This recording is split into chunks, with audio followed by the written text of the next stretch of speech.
बताता हूँ 9.5, ठीक है।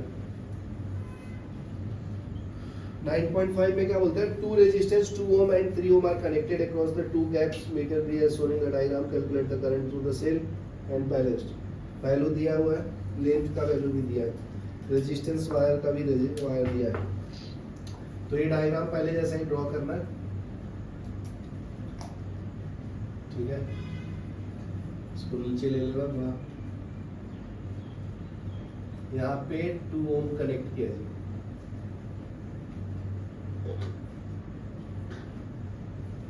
यहाँ पे कितना है 3 ohm, ठीक है। ये वायर कनेक्ट कर दिया, यहाँ से वोल्टेज भी कनेक्ट कर दिया 2 वोल्ट। ये गैल्वेनोमीटर लिया है जी। तो देखो अननोन रेजिस्टेंस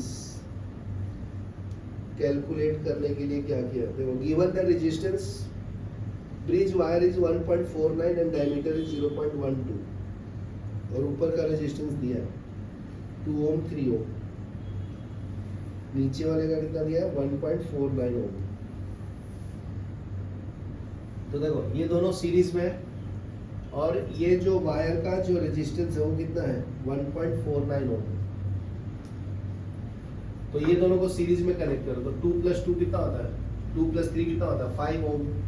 तो ये 5 ohm हो गया, ये 5 ohm इसके साथ पैरेलल में, ठीक है। तो ये वाला अननोन रेजिस्टेंस आ जाएगा मेरा, समझा। तो उसको कैसे निकाला जी, आरपी का। तो आरपी क्या होता है R1 × R2 divided by R1 + R2। ये फॉर्मूला पता है ना पैरेलल वाला, 1/RP = 1/R1 + 1/R2। When wires resistance R connected in parallel तो उसको ऐसे ऐड करते हैं ना। तो इसको ले लो R1 × R2, तो ये इधर आएगा R2 + R1, ये 1/RP।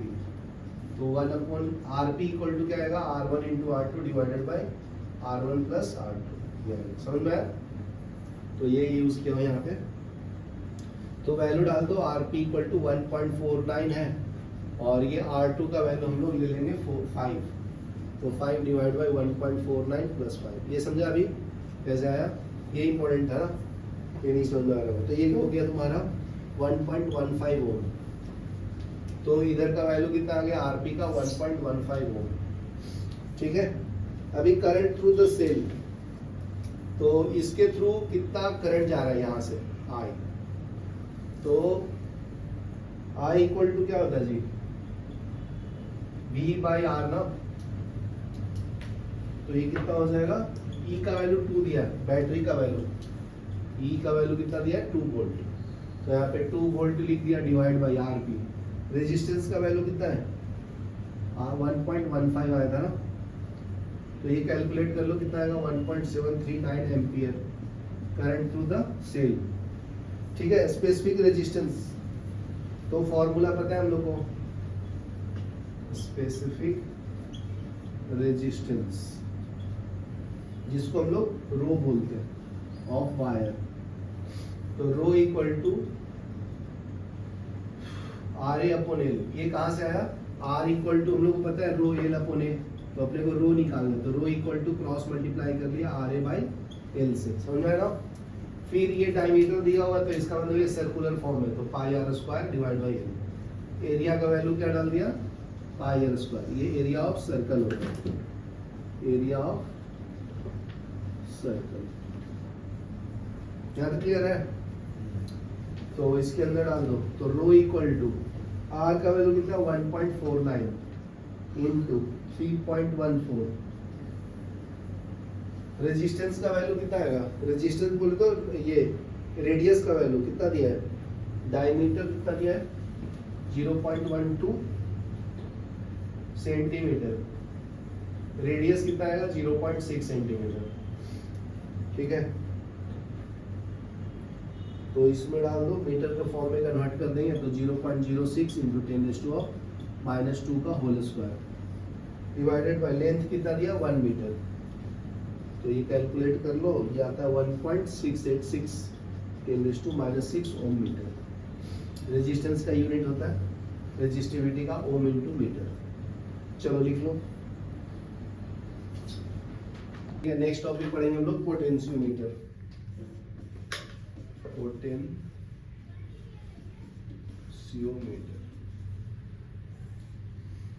ठीक है। तो देखो, volt meter is a device used for measuring the potential difference between two points.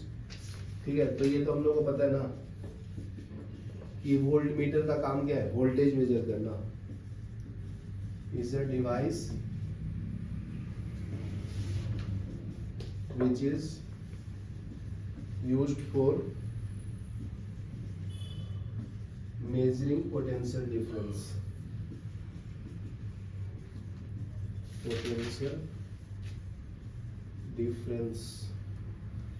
between 2 points in a circuit। ठीक है। उसी तरह से आइडियल वोल्ट मीटर क्या होता है, do not change the potential difference to be measured, should have infinite resistance so it doesn't draw any current. Ideal voltmeter क्या होता है, जिसमें से कोई भी करंट ड्रॉप नहीं होता है। ठीक है, तो ऐसा करना बहुत मुश्किल है ना, इसलिए पोटेंशियोमीटर की जरूरत पड़ती है। तो potentiometer is one such that device doesn't draw any current from any circuit, उसको हम लोग पोटेंशियोमीटर बोलते हैं। इज वन सच डिवाइस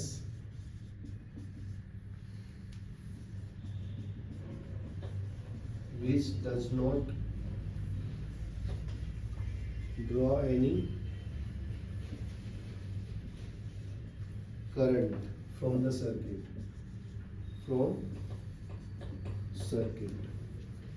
ठीक है। it acts as an ideal voltmeter, it acts as an ideal voltmeter, ठीक है। it is used to accurate measurement of potential difference, it is used for accurate measurement of potential difference, ठीक है। तो यहां से start करते हैं हम लोग पोटेंशियल प्रिंसिपल, पोटेंशियोमीटर प्रिंसिपल।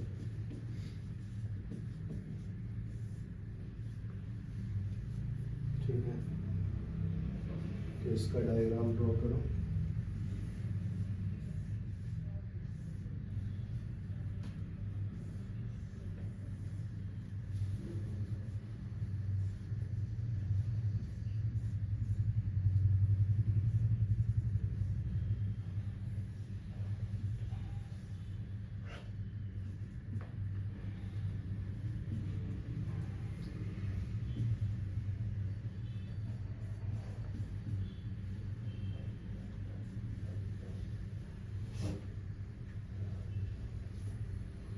ठीक है, तो इसके बारे में लिख लो।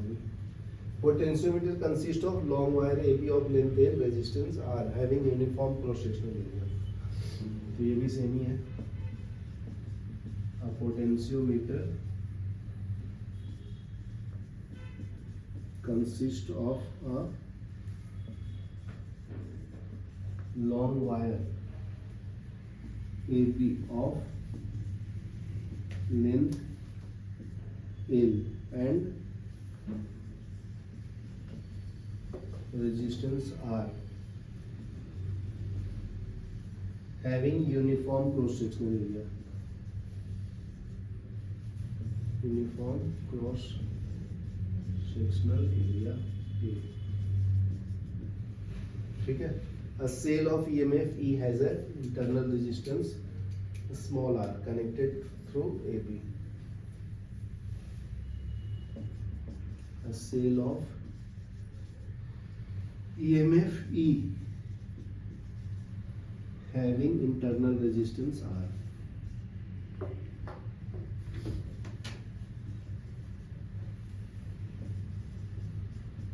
internal resistance a small r is connected across AB.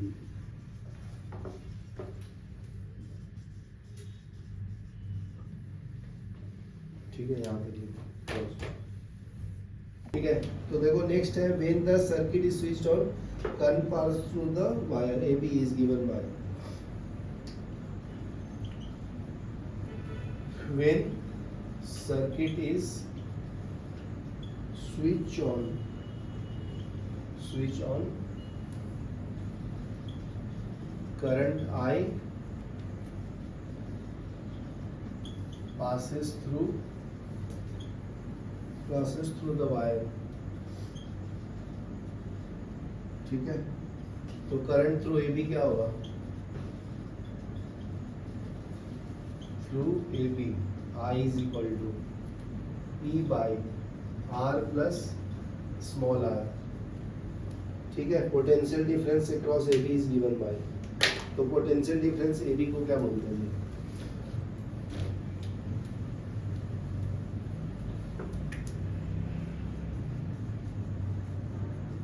potential difference across AB is VAB is equal to I into R, ठीक है। तो VAB is equal to क्या होगा, ये I का वैल्यू यहाँ डाल दो, ठीक है, इक्वेशन 1 से 2 में डाल दो, तो क्या मिलेगा E upon R plus R into capital R, ठीक है। तो नेक्स्ट है potential difference per unit length of wire is given by, therefore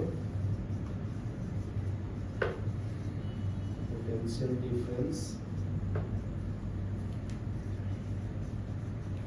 पर unit length of wire is VAB divide by L is equal to ER divided by L into R plus R, ठीक है, यहाँ तक लिखो, ठीक है। तो ये अपना हो गया।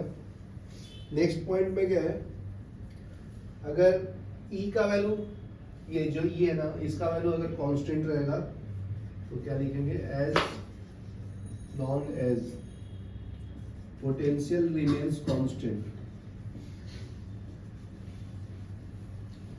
तो वोल्टेज ग्रेडियंट क्या है, VA upon length L will remain constant,